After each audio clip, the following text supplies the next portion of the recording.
Hello guys, welcome back to our channel. आज हम लोग बात करेंगे एक नई स्ट्रेटजी के बारे में। आज हम लोग ये पता करेंगे किस तरीके से हम मार्केट में मोमेंटम ट्रेड कर सकते हैं। तो चलिए मैं सीधे चार्ट पर ही आपको लेके चलता हूँ और बताता हूँ कि मार्केट में जब भी हम ट्रेड करते हैं तो किस तरीके से हम एक ट्रेंड ट्रेड कर सकते हैं using our own simple strategy. तो देखिए, अगर मेरे को कोई भी स्ट्रेटजी के बारे में डिस्कशन करना है तो सबसे पहले मुझे पता होना चाहिए कि मार्केट में उस स्ट्रेटजी का रूल क्या है। तो आज जो स्ट्रेटजी हम पढ़ने वाले हैं उसका रूल है ट्रेंड ट्रेडिंग करना। तो हमारी स्ट्रेटजी के थ्रू हम लोग ट्रेंड ट्रेडिंग करेंगे। अब ये स्ट्रेटजी बहुत सिंपल है। यहाँ पे हम क्या यूज़ करने वाले हैं पहले मैं आपको वो बता देता हूँ। हम लोग यहाँ पे यूज़ करने वाले हैं दो इंडिकेटर्स। यहाँ पे हम लोग यूज़ करेंगे exponential moving average as an indicator. अब इसके हम दो लेंथ यूज़ करेंगे। एक लेंथ हम यूज़ करेंगे 10 और एक हम लोग यूज़ करेंगे 21। देखिए, घबराने की कोई बात नहीं है, इन सब चीज़ों को मैं डिटेल में बता दूंगा। बट सबसे पहले बेसिक आउटलाइन यही है कि हम लोग यहाँ पर इस तरीके से इंडिकेटर्स को यूज़ करेंगे। अब गाइस, बात यहाँ पर आ जाती है कि इन इंडिकेटर्स को कैसे प्लॉट किया जाए चार्ट्स के ऊपर, किस तरीके से हम चार्ट्स के ऊपर इन इंडिकेटर्स को प्लॉट कर सकते हैं। तो देखिए, ऑलरेडी मैंने चार्ट के ऊपर इंडिकेटर लगा रखा है।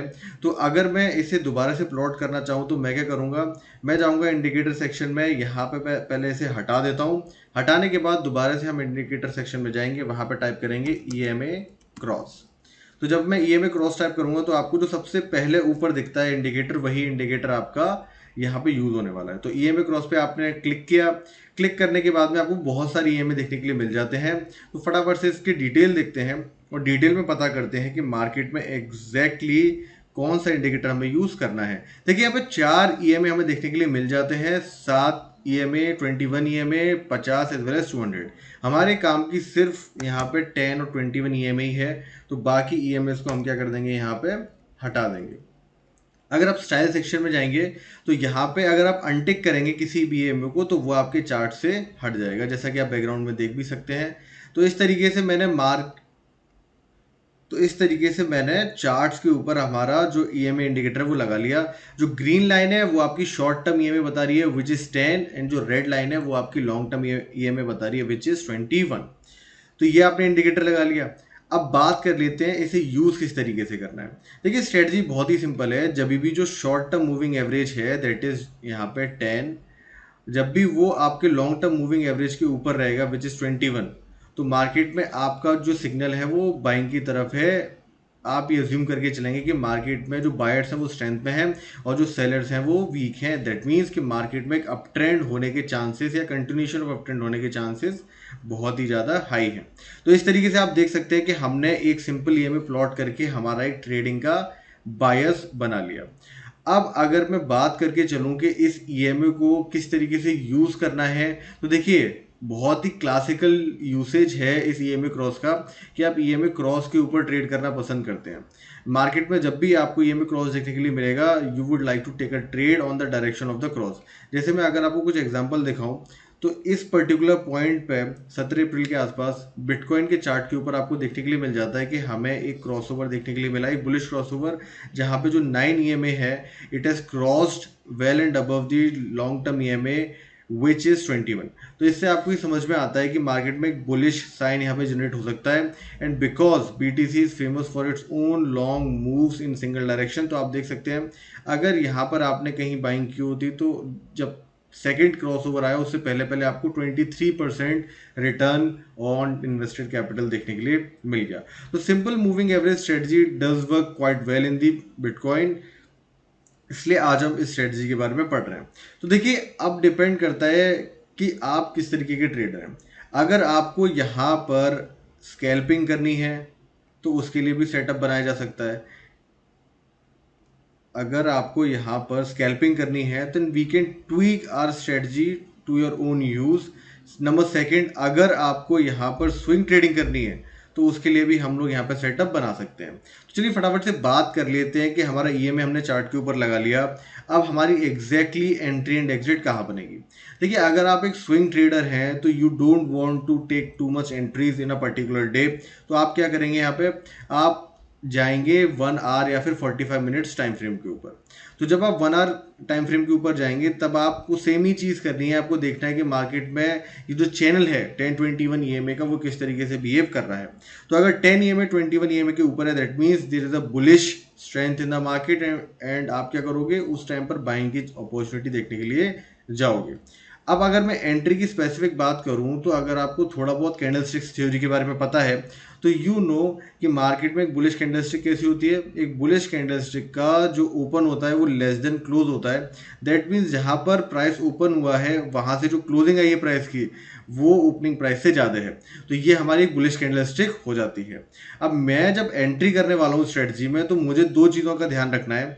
नंबर वन, जो मेरी स्ट्रेटजी में एंट्री होने वाली है वो होगी ग्रीन कैंडल के ऊपर। नंबर सेकंड, जो मेरी प्रीवियस कैंडल है मेरी एंट्री कैंडल से पहले, वो भी यहाँ पे ग्रीन कैंडल होनी चाहिए। एंड सबसे इंपॉर्टेंट पॉइंट जो यहाँ पे आपको नोट करना है, momentum on the second candle वो हमारा ग्रेटर होना चाहिए momentum on the first candle से। इसका मतलब क्या है? इसका मतलब ये है, अगर मैं आपको चार्ट्स पे जाके समझाऊं कि मार्केट में अगर मुझे एंट्री बनानी है, फॉर एग्जाम्पल अगर मैं इस पर्टिकुलर एंट्री की बात करूं 10 जुलाई के आसपास जो आई थी ऑन दी 1 आवर चार्ट, तो आप यहाँ पे ऑब्जर्व कर सकते हैं मेरा जो चैनल है वो ऑलरेडी ग्रीन है। दैट मीन्स मेरा जो 10 EMA है वो 21 EMA से ऑलरेडी ऊपर चल रहा है। तो इस केस में आप ये समझ सकते हैं कि ऑन दी 930 कैंडल आपको यहाँ पे जो मोमेंटम है वो आता हुआ देखा ऑन दी बुलिश साइड। ये मैं कैसे कह सकता हूँ, आप यहाँ पे बॉडी चेक करिए, जो ग्रीन कैंडल की 930 की जो बॉडी है that means close minus open, आप इसकी जो प्रीवियस कैंडल है उसके क्लोज माइनस ओपन से करेंगे तो आपको दिखेगा ये जो 930 कैंडल है उसकी बॉडी बहुत बड़ी है in comparison to the body of the previous candle. तो जब मेरे पास कंसेक्यूटिव दो ग्रीन कैंडल में सेकंड ग्रीन कैंडल का हाई ब्रेक होता है, गिवन कि मेरा जो मोमेंटम है वो सेकंड ग्रीन कैंडल में ज़्यादा है in comparison to previous green candle, तो यहाँ पर मैं एक अपनी एंट्री बना सकता हूँ। तो अगर आपने इस पर्टिकुलर एंट्री को लिया होता, मतलब आपने इसके हाई ब्रेक होने पे एंट्री की होती, स्टॉप लॉस आपका एंट्री कैंडल के लो पर ही रहेगा। अब यहाँ पर आप आराम से अच्छे खासे पैसे बना सकते थे, because market is obviously in the up trend. तो अप ट्रेंड में ट्रेंड को क्रैच करने के लिए ये स्ट्रेटजी बहुत ही अच्छी तरीके से काम करती है। तो यहाँ पे मैंने आपको एंट्री बता दिया। एंट्री बहुत ही सिंपल है, मोमेंटम बेस्ड एंट्री है। इस मोमेंटम बेस्ड एंट्री पे ट्रेड करने के लिए आपको कुछ भी नहीं करना है। आपको सिंपल सा मार्केट में 1021 EMA लगा लेना है। उसके बाद आपको कैंडलस्टिक्स को ऑब्जर्व करना है कि मार्केट में किस तरफ स्ट्रेंथ आती हुई दिख रही है। अब यहाँ पे देखिए, अगर मैं फॉल सिग्नल की बात करूँ तो आप देख सकते हैं कि करीब करीब 12:30 बजे के आसपास मेरी एंट्री तो जनरेट हुई है, मुझे बाई का तो सिग्नल आया है, but on the other side जो मेरी एंट्री कैंडल है उसका हाई ब्रेक नहीं हुआ है, तो यहाँ पर किसी भी तरीके की एंट्री हम लोग नहीं बनाएंगे। अच्छा, अगर मेरा हाई ब्रेक नहीं होता है, अगर मेरा फॉलो थ्रू कैंडल में हाई ब्रेक नहीं होता है, दैट मीन्स कि मेरी जो एंट्री है वो फ्लॉड हो जाएगी। अब मैं दोबारा से इसके हाई का ब्रेक होने का वेट नहीं करूंगा। अगर मेरा हाई ब्रेक होना है तो वो इमीडिएटली ब्रेक होना चाहिए, otherwise I will not going to take the trade. अब यहाँ पे हम लोग बात कर लेते हैं कि हमें रिस्क रिवॉर्ड किस तरीके से रखना है अगर मेरे को एग्जिट करना है। तो देखिए, ट्रेंड इस तरीके से मार्केट में आपको चलते हुए दिखते हैं, जहां पर मार्केट पहले एक हाई बनाता है, फिर एक लोअर हाई बनाता है, एंड देन जब मार्केट अगेन ऊपर जाता है तो एक हायर हाई बनाता है। हाई है और एक लो है, तो जो नेक्स्ट हमें हाई मिलेगा वो एक हायर हाई मिलेगा और एक हायर लो मिलेगा। दैट मीन्स मार्केट इस तरीके से पीक्स बनाते हुए ऊपर जाता है। इसे हम बोलते हैं ट्रेंड, इसे हम बोलेंगे एक अप ट्रेंड। तो जब मार्केट अप ट्रेंड में चल रहा है तब हमारे पास बहुत ही अच्छी अपॉर्चुनिटीज यहाँ पे देखने के लिए मिलती है फॉलोइंग दिस सेटअप। अब यहाँ पे कुछ चीज़ें आपको और भी समझने की ज़रूरत है कि मार्केट में अगर आप एंट्री ले रहे हैं तो आपको मैंने एंट्री कंडीशन तो बता दिया। अब यहाँ पे जो एग्जिट कंडीशन है वो यहाँ पे मल्टीपल पैरामीटर से आपको देखने के लिए मिल जाती है। नंबर 1 पैरामीटर जो आपको देखने के लिए मिलता है वो है आपका रिस्क रिवॉर्ड कितना आप रखना पसंद करते हैं। तो मान लीजिए आपका जो रिस्क रिवॉर्ड है वो बाय डिफॉल्ट आप 1:1 रख के निकलना पसंद करते हैं, रखना पसंद करते हैं। तो आप इसमें क्या करेंगे, जब भी आपकी एक एंट्री आती है तो जितना आपने रिस्क लिया उतना जब आपको प्रॉफिट मिल जाएगा तो आप अपनी पोजीशन को निकाल सकते हैं। इसके अलावा और क्या तरीके हैं इसमें एग्जिट करने के, एक तो मैंने आपको बता ही दिया। सेकंड एक तरीका ये हो सकता है कि मार्केट क्योंकि स्विंग्स में मूव करता है इस तरीके से, तो आपकी एंट्री अगर इस जोन के आसपास कहीं आ रही है यूजिंग दिस EMA सेटअप, तो आपका जो बाय डिफॉल्ट टारगेट है रीसेंट स्विंग हाई, ये आप अपना टारगेट रख सकते हैं। अब कई बार क्या होगा कि जब आप ये टारगेट रखेंगे तो आपको जो रिस्क रिवॉर्ड है, दैट मीन्स अगर आपने 10 रुपए का रिस्क लगाया तो 10 रुपए पे आपको सिर्फ और सिर्फ यहाँ पे 4 रुपए कमाने के लिए मिलेंगे फॉलोइंग दिस फिक्स टारगेट। तो इस पर आप क्या कर सकते हैं, जब आपका ये टारगेट हिट हो जाए तो जिस कैंडल पे टारगेट हिट हो रहा है आप उसी कैंडल के लो को रख के मार्केट में ट्रेल कर सकते हैं अपनी पोजीशन को, या फिर you can also cut the 50% of your profits and then you can trail your position likewise as I said as of now. तो यहाँ पे आप लोगों ने स्ट्रेटजी में क्या क्या देखा, यू हैव वॉच दैट कि मार्केट में हमें किस तरीके से एक एंट्री बनानी है, किस तरीके से हमें एक एग्जिट लेनी है, and now the most important part कि आपको सेम प्रोसेस रिपीट करना है on the sell side as well. अब बात कर लेते हैं कि क्या ये स्ट्रेटजी यहाँ पर 100% काम करने वाली है। देखिए कोई भी स्ट्रेटजी 100% काम नहीं करती है, and again I would like to tell you that कि इस स्ट्रेटजी का जो बेस्ट आउटकम है वो आपको ट्रेंडिंग मार्केट्स में देखने के लिए मिलेगा। जब मार्केट ट्रेंड कर रहे होंगे स्ट्रेंथ के साथ में, तब आप इस स्ट्रेटजी में जबरदस्त पैसे बना सकते हैं। आपको अच्छा होल्डिंग पीरियड मिल जाता है और आपको clean entry and exit parameters भी मिल जाते हैं। बट जब मार्केट चॉपी होगा, दैट मीन्स मार्केट इस तरीके से मूव कर रहा होगा, कोई क्लियर ट्रेंड नहीं है मार्केट में, तब डेफिनेटली आपके इस रेंज बाउंड मार्केट में एसएल हिट होना स्वाभाविक है। It is very well bound to be truth that कि आपके मार्केट में एसएल क्रिएट होंगे एंड हिट भी होंगे जब आप एक साइडवेज मार्केट में ट्रेड कर रहे हैं। अब इससे कैसे बचा जाए? देखिए बहुत ही सिंपल सी बात है कि मार्केट अगर एक ट्रेंड ऊपर की डायरेक्शन में देगा, फिर वो थोड़ा सा शांत होगा, या तो दोबारा से ऊपर जाएगा या फिर नीचे आना चालू करेगा। इसे हम इस तरीके से बोल सकते हैं बेस रैली बेस। कहने का मतलब मार्केट ने एक बेस बनाया, उसके बाद एक रैली दिया, फिर एक बेस बनाया। अब या तो यहाँ से ये दोबारा ऊपर की डायरेक्शन में रैली देगा या फिर नीचे की डायरेक्शन में पुल बैक आ सकता है। तो ये कब होगा, कैसे होगा, ये किसी को नहीं पता होता है। तो इस केस में अगर आपको ट्रेडिंग करनी है तो you have to be very very simple and clear cut.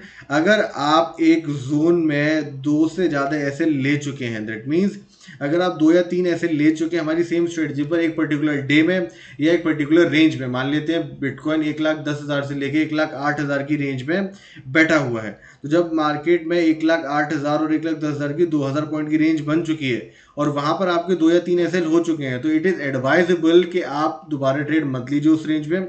Market is choppy, and apart from that what you can do is that कि आप इस पूरे जोन में ट्रेड लेने की बजाय just wait for the clear breakout. क्योंकि market अगर एक रेंज में बैठा हुआ है, अगर मार्केट एक रेंज में बैठा हुआ है and whenever it is going to breakout either on the upside और ऑन द डाउन साइड, तो आपका ये जो चैनल है 10-20 जो चैनल आप जिसके बारे में पढ़ रहे हैं अभी, ये बहुत ही अच्छा ऑलरेडी काम करेगा एंड डेफिनेटली आपको तब अच्छे पैसे बनाने के मौके मिल जाते हैं। तो नंबर 1 पॉइंट, ये एक बहुत ही अच्छा ट्रेंड ट्रेडिंग इंडिकेटर है। नंबर 2 पॉइंट, साइडवेज मार्केट में it does hit your SL, तो वहां पे आपको you have to be very very clear कि आपको बहुत ज़्यादा एसएल नहीं देने हैं। 3rd पॉइंट में आपकी जो एंट्री है वो मैंने आपको क्लियर कट बता दिया, वो एंट्री आपकी है मोमेंटम बेस्ड एंट्री। रेंडमली आप कहीं भी एंट्री नहीं लेंगे। जब आपको आपके क्रॉसओवर की डायरेक्शन में स्ट्रेंथ आती हुई दिखती है मोमेंटम कैंडल्स के साथ में, कंसेक्यूटिव 2 कैंडल्स के साथ में, then definitely you are going to take the entry. आपको मैंने एग्जिट बता दिया। एग्जिट क्या है? एग्जिट आपका होने वाला है या तो रीसेंट जो भी स्विंग हाई है वो आपका एग्जिट आप रख सकते हैं, या फिर आप पोजीशन को ट्रेल भी करके चल सकते हैं। अगर आपका 1:1 टारगेट आ गया है then you can book your 50% positions and trail the rest 50% positions. जैसे कि मैंने बताया, जो भी कैंडल का लो है, जब भी मार्केट एक नया स्विंग हाई बना रहा है, उस पर्टिकुलर कैंडल के लो के साथ आप पोजीशन को ट्रेल कर सकते हैं। तो यहां तक तो बात आई स्विंग ट्रेडर्स की। अब बात कर लेते हैं जिन्हें इंट्राडे में ट्रेड करने में इंटरेस्ट है, though don't want to take swings but rather want to capture some fast trading gains in the market.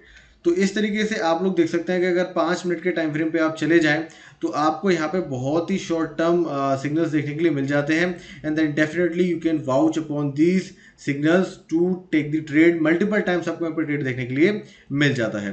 तो दोस्तों इस वीडियो में इतना ही रखते हैं। टेल मी इन दी कमेंट्स किस तरीके से आपको स्ट्रेटजी पसंद आई and what you would want to introduce more into this strategy. Apart from that, अगर आपको ये स्ट्रेटजी पसंद आई है, if you are liking a content, then subscribe for more such content as well as share with your friends.